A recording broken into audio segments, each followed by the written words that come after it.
What makes us human? And what differentiates us from other animal species?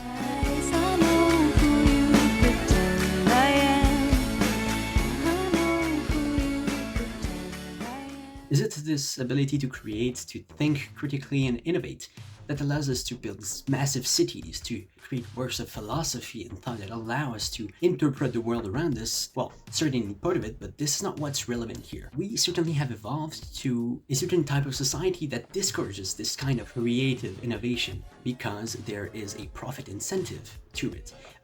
A work needs to be profitable for it to be released. An artist cannot survive if they cannot get signed with a label. The livelihood of artists under this system is very, very slim. There's no escaping this individualist and consumerist society right now, unless you go to the forest and live by yourself off-grid. But then you don't contribute to any systemic change. This individualistic consumerist society came from the switch from like feudalism to capitalism, which brought us mass production, like the industrialization of production process. There's been certainly a socialization of labor. We went from like artisans producing boots all one by one to factories where each worker was alienated from the final product but did one step in the production process. This certainly resulted in an overproduction, overconsumption on a global scale. This part of the Anthropocene, or the Capitalocene, whatever we might want to call it, has been destructive to nature, to animals. And this in turn caused a very looming climate crisis. We could either argue that it is this push for innovation and creation that might have been hindered by capitalism, or that was incentivized by it that led to the creation of societies where wealth disparities were large, where people were competing against each other. That would be our human nature, to compete and not care about each other at all. Is it that? Or inherent desire to care for one another, to support each other, and to fulfill each other's basic needs, to provide our community with love, support, and whatever skills we may have, to live in harmony with nature and cooperation rather than competition and constant capital gain. Perhaps it is some form of like what Marx called primitive communism, which is a nowadays pejorative terms towards the indigenous societies that were organized on a very horizontal model. So is it this communal, symbiotic nature that makes us human, or is it this competitive, greedy nature? Because we're not that far away from other animals. We just develop some kind of critical thinking to do things that other animals maybe might not have done. One, I think, like the pollution of the ocean with microplastics. Obviously, other animals would be more intelligent than us for not doing. Today we're going to be deconstructing the hyper-individualistic arguments regarding human nature that form it as an evolutionist nature, that we have evolved from this past nature to care for one another, and now that we are locked in this greedy, selfish, evil nature, which is obviously pushed by the capitalist class to justify the system we're living in. Now, the argument for evolutionism regarding human nature is extremely fallacious and relies on experimental, like speculative psychology that only captures 300 years or so of human existence, which goes from the Industrial Revolution to today's post-industrial capitalist society. This assumption of greed and selfishness and evil being innate to human nature does not negate the consensus amongst anthropologists that human nature is not very real, that it does not exist. It only adapts to our changing material conditions and our relations to production. Because we started in a phase that Engels in The Origin of the Family, Private Property and the State called savagery, where we lived in our original habitats, like all other animal species, fed on roots, berries, and whatever we could salvage from nature. From there we started fishing, and we were able to adapt to different habitats. We started to hunt and go to other places that we'd never been before. We used tools to hunt We lived in harmony with nature, using animals to their full extent, not wasting anything, but from a very specific point, from where we started migrating from an habitat to another. This goes on and on to many different stages of human evolution, from this very harmonic relationship with nature to a kind of more barbaric stage where we started hunting animals and killing them for food and raising animals as livestock. There is certainly a relationship between our domination over nature and our care for one another. The indigenous communities of the Americas until colonization were living still in harmony with nature. Of course, in Europe and the Middle East, we saw, wars, division between people, the creation of the concept of race and religious wars. There has been this push to own more, destroy, instead of care for one another and provide to each other from what nature gave us. So from there we can assert that human nature has been evolving over time. An important clarification is that this progression is not linear. It follows our environment and our material conditions. So it doesn't make the past human nature obsolete. It just means that we have adapted to a different environment. And this adaptation was clearly not very good considering our raising cases of mental health issues and alienation, going from our harmonious relation with nature to our care for one another to, over the last 300 years, this competitive, greedy, selfish nature that was caused by industrialization that led to mass consumption, mass production, the division of labor. We went from caring for one another to a society with political landscape that divides instead of uniting people like indigenous circles did. A bit before that, in the 1500s, Machiavelli asserted that humans are inherently selfish, egotistical, and mean, and that a harmony of egoisms would somehow make for a harmonious societal organization. Now, this is obviously a right-wing individualist point of view. Nowadays, close to Fukuyamaist end of history position, sees human nature as a static, unchanging concept of wanting more of greed, and it eventually leads us to thinking that capitalism is the only viable economic system because of our human nature, negating any of its alienating and individualistic aspects that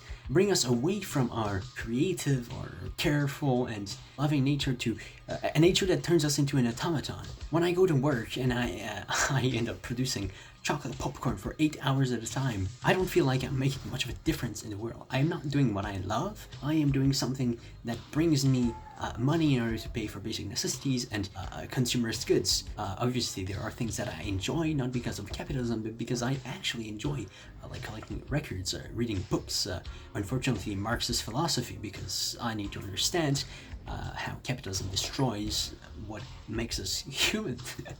From there, like a very quick glance at anthropology shows that it is not an unchanging thing. Our environment shapes the way we behave. Obviously, someone who is brought up rich and to see other people as like bad will not be a good person. Someone who is brought up to be selfless and very generous will do the same. We can shape someone with the many methods of psychology. We can in a way program our brains to do whatever we want. Human nature and human behavior is fascinable. We can mold it however we want. So from there, human nature is not something that exists from an anthropological perspective. Secondly, if it does exist, it surely reflects the material, cultural, and historical conditions of the world around the person that is being studied. Because we have seen many ways of social organization towards history. And even right now in the world, we have very extremely individualistic capitalist societies to socialist societies that have been partially destroyed by capitalist powers such as the United States. We have had the experiment with the USSR. We have seen the rise of China. Also, more unfortunately, it's the rise of individualism, consumerism, and capitalism, free market reforms in China. Cuba has still been a very prominent socialist society. All this to say that there are many modes of organization. There could be more, such as still existing indigenous communities that have unfortunately been destroyed and relocated to reserves, which one is effectively a genocide, a cultural erasing, like a destruction of their way of life, because a lot of these communities were nomadic. They traveled across the continent to find food and establish themselves in places that could provide for them. And now that the colonizers completely destroyed this environment, a good example is in Kukum, where a book written by Michel Jean, who wrote that his grandma met this Innu man. They tried to go back to the rest of their family, but a French logging company completely cut to blank the whole forest. they couldn't find their family and they didn't see each other ever again. Each human society has had a different pattern of behavior and relationship to other humans, from fulfilling each other's basic needs, caring for one another, to this individualism. So something I think is very interesting is the way that some capitalists think that capitalism is human nature, and it's unchanging, while they keep arguing against the USSR by portraying it as some sort of like totalitarian Orwellian state that programmed people's mind to think a very specific way. I think it's very hypocritical to think that they could be able to do that, but think that human nature and capitalism is human nature for real. So arguing that capitalism goes with human nature is an ahistorical point of view which denies empirical data. It is academic dishonesty.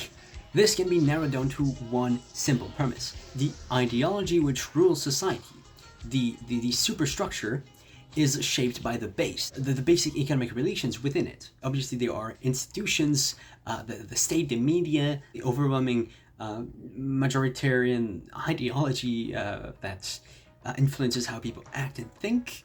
In this case, in Quebec at least, partly capitalism. We see it as a very natural thing to work for our basic needs. The state cannot provide water for free, shelter, and food. It's very natural for us to work for a monetary incentive, simply because it is what our current economic system demands. We need money in order to buy what we want, or need, and both.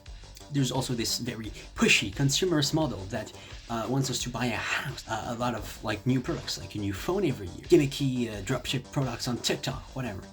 And we also need savings. If there's an emergency, there is no real social safety net. So paying for all these basic necessities under capitalism is perceived as egotistical, selfish, greedy. We want to escape this condition under capitalism where we are exploited and have no actual free will, that we are determined to be workers and retire at 60 and whatever. This is why we see a rise in people wanting to retire early and enjoy their lives instead of succumbing to the capitalist way of life as a worker. So people naturally tend to want to exploit others in order to save themselves from this and, of course, their families. In an egalitarian system where people's needs are fulfilled, no needs to accumulate money for an emergency funds or savings, people don't perceive each other as competitors. We can enjoy the fruits of our labor in some sort of like mutualist society where we provide our services in order to receive the services of others. We can enjoy the fruits of our labor while at the same time not coming off as greedy. It's simply a case of our economic system pushing us to do things that otherwise would not. We see rich billionaires, rich people doing very bad things. Why? Because money corrupts. The richer you are, the more you are going to care about your own money. You are going to be more selfish. This is why 20% of CEOs have psychopathic traits.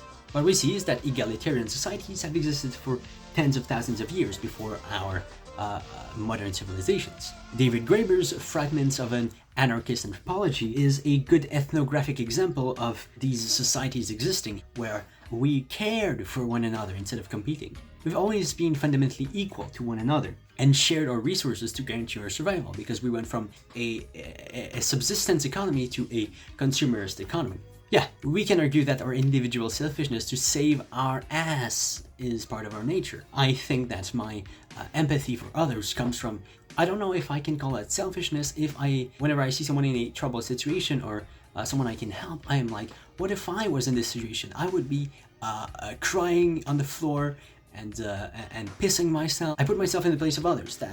Is that empathy or selfishness, or a mix of both? I don't know how to describe it. But being selfish itself does not negate the idea of socialism, because being equal to each other and having strong communities that sustain failing or disadvantaged individuals do not come in contradiction with a harmony of egoism, because without a community, an individual is really nothing. This is probably why we see a rise in mental health issues amongst an increasingly individualist society, because communities are not as strong as they used to be. Marx really portrays this idea well, saying that there is no such thing as the nature of man, that man at birth is like a blank sheet of paper on which the culture writes its text, that man can be defined as man not only biologically, anatomically, and physiologically, but also psychologically. So man is defined by his adaptation to different environments. I think that the blank sheet of paper itself is the nature of humans within our like natural habitat when we started out as like primates. Because Marx himself never was tempted to assume that human nature was prevalent in his own society, because he analyzed 1800s capitalism. Of course, he was not going to argue that human nature was static and unchanging when he observed that people were alienated under the system. We can understand that the human nature is a mediocre attempt at justifying a broken system by portraying humans as selfish, egotistical beings by analyzing a very slim part of our history rather than how human nature adapted through many different epochs. But one thing's for sure, if the transition towards socialism debuted right now, it would take generations upon generations to change our collective psyche and behavioral patterns to get rid of this old hoarding, greedy nature and adapt to this changing economic organization.